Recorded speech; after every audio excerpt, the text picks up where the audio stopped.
Good evening, everyone. It has been an intense month for me, so I have some major health updates that I wanted to share with you. If you're not interested or you're uncomfortable with medical topics, please skip ahead to the time shown on screen now.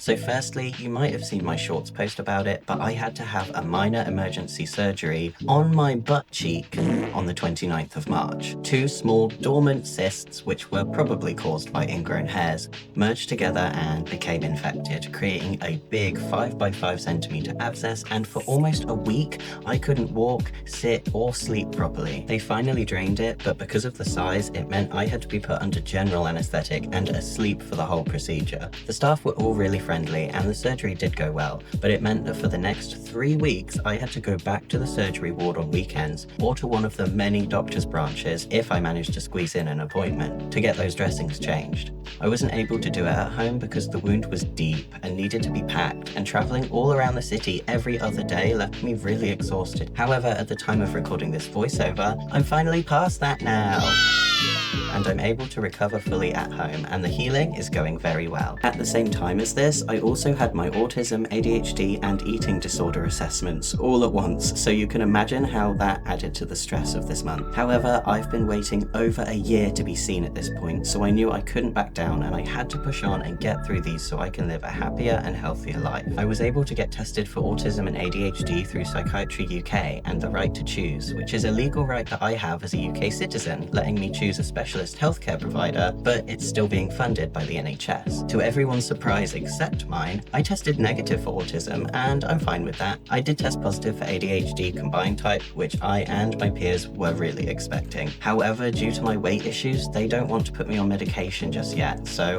I'll have to wait just a bit longer. I'm pretty disappointed about that because I feel like the medication would actually help me remember to eat and keep a better track of the time, so I'll have to see what my GP says. Lastly, for my ED assessment, I had to go to yet another hospital, and you'll see that in this video. That went really well too. I felt fully listened to and understood by the specialist there, and finally got some answers after 10 long years of struggling. It was concluded that I don't have an eating disorder, but I do have disordered eating. Huh? Confusing, right? So it means my symptoms don't tick enough of the boxes of one singular established disorder like anorexia or bulimia, but I do definitely struggle with irregular food habits. I fit more accurately into the traits of ARFID, which focuses more on the textures and tastes of food, some of which I'm really averted to, but I was praised for my self-led progress that I've made over the last year. I've been actively searching for new ways to cook and season foods that I didn't eat previously, and reflecting on my own past incidents around food and slowly learning to forgive and be gentle with myself, which is fitting with the second diagnosis I was given, RISH, or restrictive intake self-harm. Outside of sensory issues, this explains my very purposeful avoidance of eating as a whole, and when I discovered this problem had a name,